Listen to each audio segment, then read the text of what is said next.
800 anni fa, all'inizio della primavera del 1221, il 25enne Fra Antonio, spossato da una malattia misteriosa, si imbarca dal Marocco per tornare in patria nel suo Portogallo, ma eventi contrari spingono la sua nave verso la Sicilia. Qui sbarca a Capo Milazzo, da dove, dopo le cure, partirà per Assisi per conoscere San Francesco.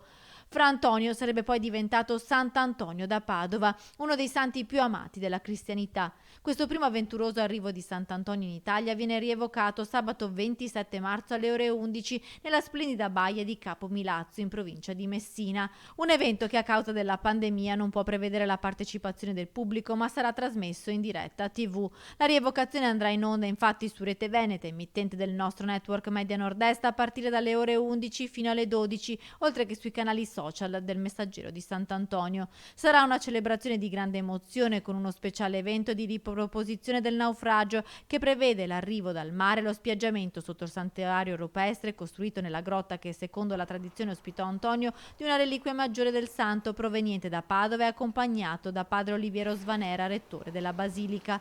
La scelta del 27 marzo rappresenta una data simbolica. Esattamente un anno fa, quel giorno, Papa Francesco, in una piazza San Pietro deserta, guidò un momento di preghiera davanti alla minaccia della pandemia e quest'anno la rievocazione del naufragio di Sant'Antonio a Capo Milazzo vuole anche ricordare tutte le vittime provocate dal Covid.